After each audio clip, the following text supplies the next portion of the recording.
지금 우리 공동체가 묵상하고 있는 호세아서 말씀은 북왕국 이스라엘이 멸망을 향해 치닫고 있을 때 하나님께서 호세아 선지자를 통해서 당신의 애타하는 사랑을 전하신 말씀이죠. 그래서 이스라엘 백성들에게 마지막으로 돌이킬 수 있는 기회를 주시며 돌아올 것을 권면하는 말씀이었습니다. 그런데 여러분, 북이스라엘이 어떻게 되었나요? 결국 그들은 그 부르심에 응답하지 못하고 아수르에 의해서 722년에 멸망을 당하고 맙니다. 그런데 이렇게 그들이 멸망하게 된 것은 하나님께서 갑자기 그냥 기분이 나쁘셔서 그렇게 멸망하도록 하신 것이 아니죠.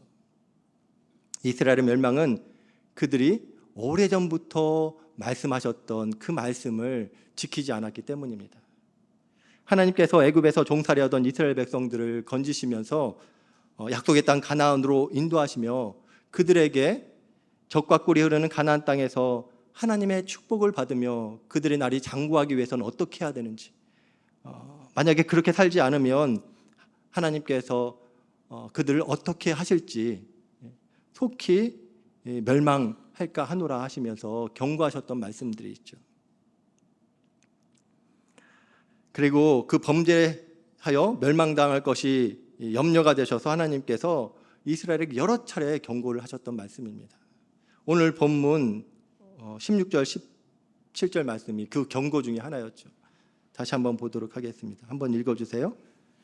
너희는 스스로 삼가라. 두렵건대 마음에 미혹하여 돌이켜 다른 신들을 섬기며 그것에 절함으로 여호와께서 너희에게 진노하사 하늘을 닫아 비를 내리지 아니하여 땅이 소산을 내지 않게 하심으로 너희가 여호와께서 주신 아름다운 땅에서 속히 멸망할까 하노라. 여러분, 주일에 들었던 말씀 그대로죠. 북이스라엘이 멸망하게 된 것은 그들이 이렇게 하나님을 떠나 우상을 섬기고 하나님께 범죄했기 때문입니다. 그래서 하나님께서 진노하셔서 하늘의 문을 닫으시고 그동안 때를 따라 베푸셨던 은혜의 손길을 거두시자 이스라엘 백성이 그 땅에서 속히 멸망하게 되었던 것이죠. 이런 이스라엘 모습이 구원받아 하나님의 백성 되어서 하나님의 나라를 살아가는 우리들에게 시사하는 바가 크죠.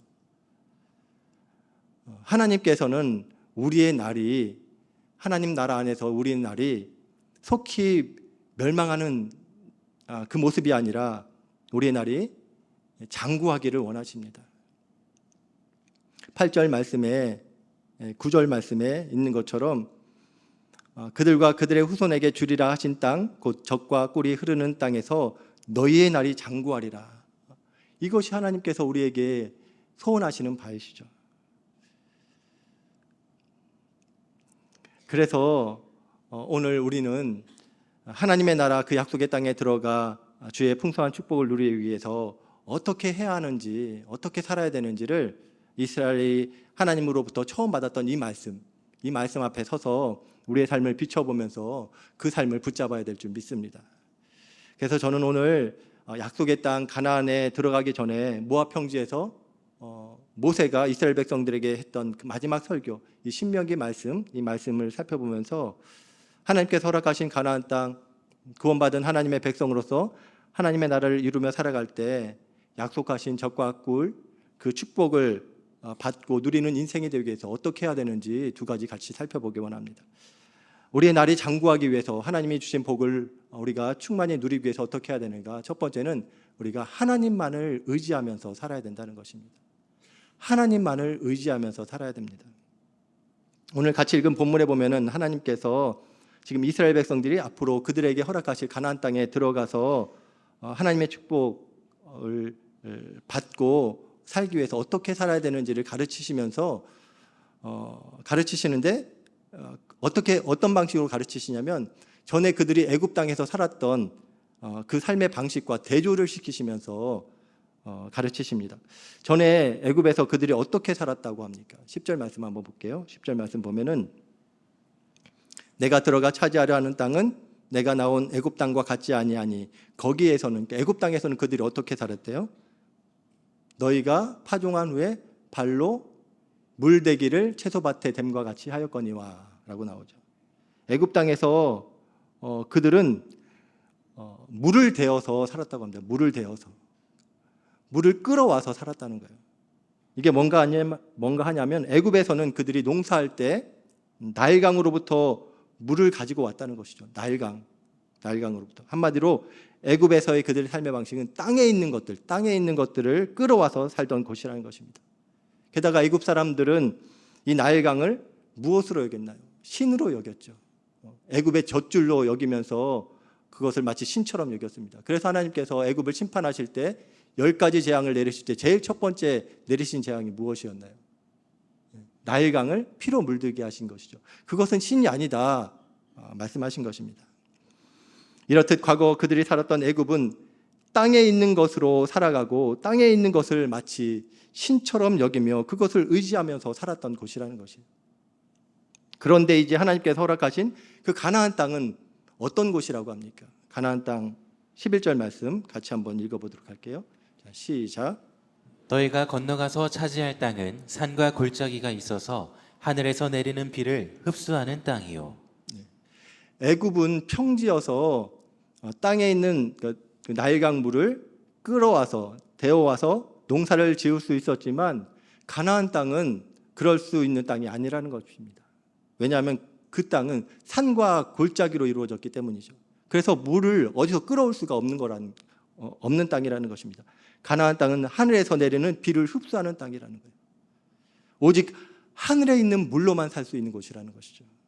그러니까 애굽은 땅에 있는 물로 살아가는 곳이었다면 가나안은 오직 하늘에 있는 물로 살아가는 곳이라는 것입니다.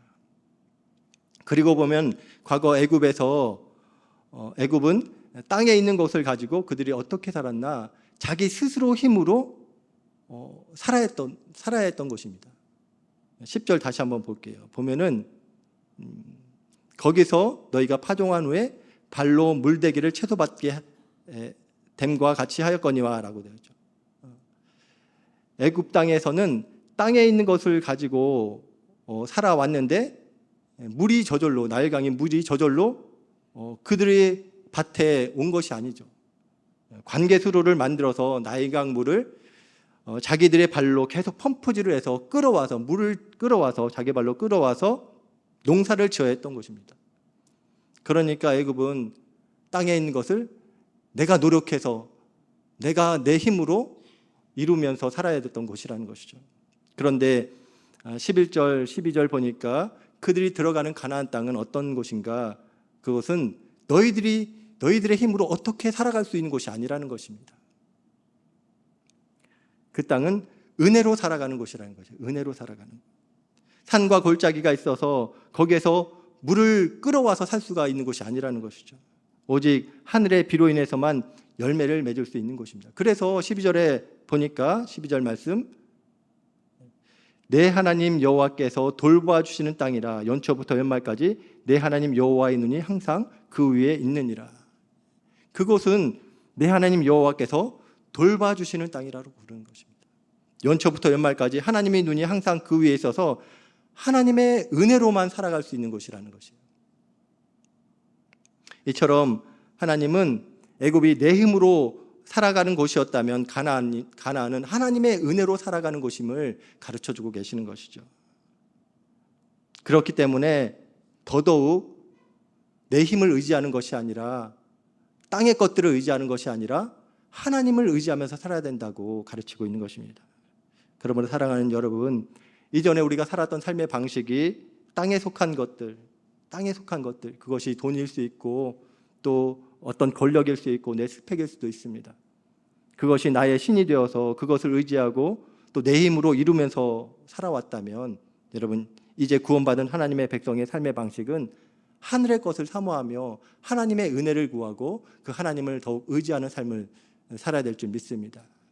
그런 방식으로 하나님을 사랑하고 또 하나님을 의지하며 살아갈 수 있는 우리 모두가 되기를 주의 이름으로 축원합니다. 두 번째로 우리의 날이 하나님의 나라 안에서 장구하기 위해서 하나님이 주신 복을 누리기 위해서 어떻게 해야 되니까 첫 번째는 하나님만을 의지해야 될 뿐만 아니라 두 번째는 하나님께 순종하는 삶을 살아야 된다는 것입니다. 하나님께만 순종하는 삶을. 여러분 신명기 말씀 모세의 설교라고 했죠. 모세의 설교인데 보면은 모세가 계속해서 귀에 못이 박히도록 동일하게 반복적으로 하는 말이 있습니다. 어떤 말씀일까요? 순종하라네. 하나님의 말씀, 법도, 계명, 율례를 지켜 행하라. 계속 반복해서 그 말씀을 하고 있습니다. 오늘 본문도 보십시오. 8절과 9절 말씀 한번 읽어주세요. 그러므로 너희는 내가 오늘 너희에게 명하는 모든 명령을 지키라. 그리하면 너희가 강성할 것이요 너희가 건너가 차지할 땅에 들어가서 그것을 차지할 것이며 또 여호와께서 너희의 조상들에게 맹세하여 그들과 그들의 후손에게 주리라고 하신 땅 곧 젖과 꿀이 흐르는 땅에서 너희의 날이 장구하리라. 너희는 내가 오늘 너희에게 명하는 모든 명령을 지키라. 하나님의 말씀에 순종하라는 것이죠. 신명기에 보면 이렇게 이 말씀이 계속 반복됩니다. 11장까지 오면서 말씀을 잘 듣고 순종해라 하는 이 말씀이 얼마나 많이 나왔는지 몰라요. 모세가 이제 나이가 들어서 하나님께 가기가 이제 얼마 안 남았으니까 그래서 했던 말 또 하고 했던 말 또 하고 했던 말 또 하고 그런 게 아니라는 것입니다. 순종해라, 하나님 말씀을 잘 들어라 이렇게 자꾸만 말씀하시는 데는 이유가 있는 것이죠. 왜 하나님께서 모세를 통해서 자꾸 이렇게 순종할 것을 말씀하시는 것일까요? 그것은 우리가 젖과 꿀을 줄 하늘의 은혜가, 우리에게 젖과 꿀을 줄 하늘의 은혜가, 또 하나님께서 주시는 비로 비유되는 이 하나님의 은혜가 우리의 순종을 통해서 우리에게 주어지기 때문이라는 것입니다. 하나님의 은혜가 어떻게 우리에게 주어지는가? 바로 우리의 순종을 통해서 그 은혜가 주어진다는 것입니다. 우리는 그냥 구름 끼면 일기예보에서 비가 온다고 하면 비가 내리나 보다 그렇게 생각하죠. 또 하나님의 은혜는 하나님이 주고 싶을 때 그냥 주시나 보다 그렇게 생각할 수 있는데 그렇지 않다는 것입니다. 오늘 성경이 뭐라고 하냐면 13절부터 15절까지 명확하게 말씀하시죠. 13절 말씀 제가 읽어드리겠습니다. 내가 오늘 너희에게 명하는 내 명령을 너희가 만일 청종하고 너희의 하나님 여호와를 사랑하여 마음을 다하고 뜻을 다하여 섬기면, 그렇죠? 하나님을 사랑하고 순종하여 하나님을 섬기면 그 결과로 이제 14절의 일들이 일어난다는 것이에요. 14절에 뭐라고 합니까? 여호와께서 너희 땅에 이른 비와 늦은 비를 적당한 때에 내리시리니 너희가 곡식과 포도주와 기름을 얻을 것이요 또 가축을 위하여 들에 풀이 나게 하시리니 내가 먹고 배부를 것이라. 그러니까 지금 하나님께서 순종하라 하시는데 왜 순종하라 하시냐면 그렇게 순종할 때 그때 비로소 하늘의 문이 열리기 때문이라는 것입니다. 그때 비가 내린다는 것이죠. 그리고 그 비를 땅이 머금어서 열매를 맺게 한다는 것입니다. 이렇게 하나님께서 우리에게 내시는 길은 오직 한 길입니다. 오직 한 길이에요. 구원도 오직 한 길이죠. 축복도 오직 한 길입니다. 구원은 오직 예수 그리스도 그 한 길로 우리가 구원을 받는 것이죠. 축복도 마찬가지입니다. 축복도 바로 하나님 말씀에 순종하는 그 한 길을 통해서 우리에게 임하는 줄 믿습니다. 그래서 하나님은 하나님의 은혜인 비를 주시는 원인이 되는 것이 우리의 순종이기 때문에 우리에게 순종하라 말씀하시는 것이에요. 그리고 또 한편 하나님이 왜 우리에게 순종하라 이렇게 말씀하시냐면 결국 우리가 맺게 되는 그 우리가 하나님께 순종할 때 주어지는 것이기 때문에 그렇습니다. 그 열매도 우리가 순종할 때 주어지는 것이기 때문에 그래요. 먼저 애굽에서 사는 방식에 대해서 얘기할 때 10절에 보니까 거기서는 그들이 먼저 뭐를 했다고 합니까? 먼저 파종을 하죠. 파종. 너희가 파종한 후에 그 다음에 발로 물을 대야 했습니다. 그러니까 자기가 농사하고 싶을 때 씨를 뿌리고 파종한 다음에 발로 물대서 물을 채우면 됐어요.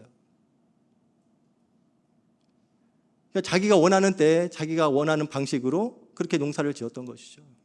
그런데 14절에 보니까 가나안 땅에서는 어떻게 되는가? 가나안 땅에서는 여호와께서 너희 땅에 이른 비 늦은 비를 적당한 때에 내리시리니 너희가 곡식과 포도주와 기름을 얻을 것이요라고 합니다. 가나안은 하나님께서 이른 비를 주시고 늦은 비를 주셔야지만 하나님께서 역사하셔야지만 농사가 가능했던 땅이라는 것입니다. 여러분 이른 비는 10월에서 11월 사이에 내리는 비입니다. 이스라엘은 이제 여름부터 가을까지가 건기입니다. 비가 한 방울도 오지 않습니다. 그 10월부터 11월부터가 이제 우기에 들어가요. 우기에. 그런데 건기 마지막 시기 이제 우기에 들어가기 전에 가랑비처럼 조금 내리는 비가 있는데 이게 이른비입니다. 그 이른비가 하는 역할은 건기 동안 땅이 딱딱하게 굳어져 있었잖아요.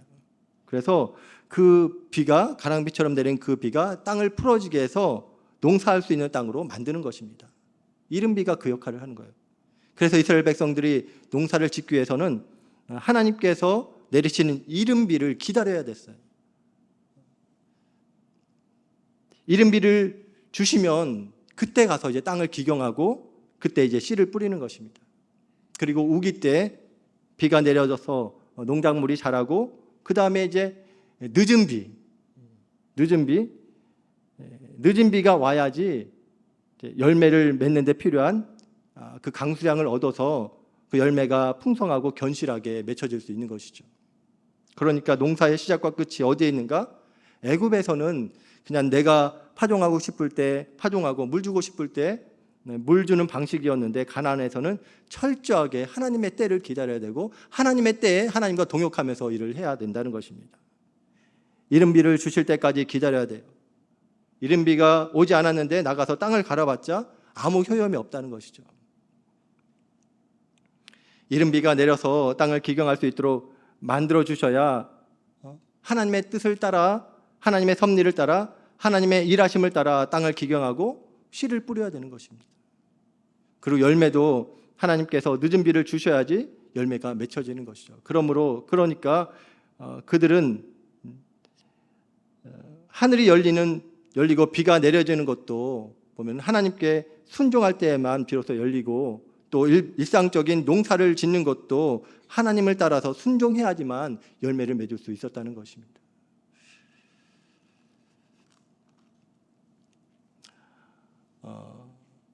그런데 또 보면 여기에 그냥 비가 무조건 내린다고 좋은 게 아니죠. 무조건 내린다고 좋은 게 아닙니다. 그래서 하나님께서 말씀하시는 것이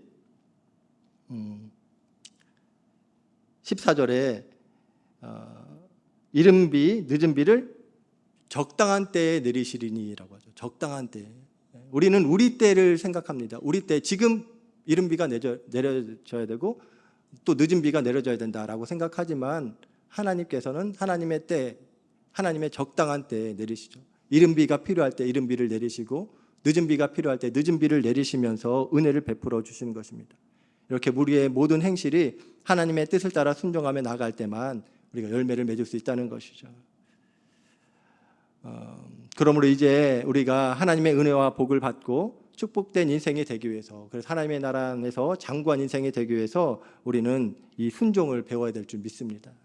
하나님의 때를 기다리는 순종, 또 하나님의 때에 함께 동역하는 순종, 그 순종을 통해서 우리 삶이 하늘의 문이 열리고 은혜의 단비가 내리고 또 때를 따라 돕는 이른 비 늦은 비의 은혜가 내려서 우리 삶의 순종의 열매가 맺혀 주를 영화롭게 하는 삶을 살게 될 줄 믿습니다. 아멘. 네, 이제 말씀을 정리하는데 여러분, 우리의 구원은 무조건적인 은혜로 주어지는 것이죠. 구원은 무조건적인 하나님의 은혜로운 선물입니다. 우리가 구원받을 때 하나님께서 무슨 조건을 거셨습니까? 조건 없죠. 오직 은혜로 우리의 믿음을 통해서 우리가 구원받았습니다. 그래서 그것을 무조건적인 은혜라고 그러죠. 그런데 축복은 달라요. 축복은 다릅니다. 축복은 우리가 지금 누리고 있는 삶의 모든 것들, 또 앞으로 받게 될 모든 것은 우리가 하나님 앞에 보이는 삶의 태도를 따라서 결정을 된다는 것입니다. 그래서 이 축복은 조건적인 은혜라고 할 수 있는 것이죠. 조건적인 은혜. 이것도 은혜이지만 조건이 붙어 있다는 것이에요. 어떤 조건인가요? 내가 누구를 의지하는가? 내가 누구에게 순종하는가? 그 조건이 만족될 때 하나님의 축복이 임한다는 것입니다.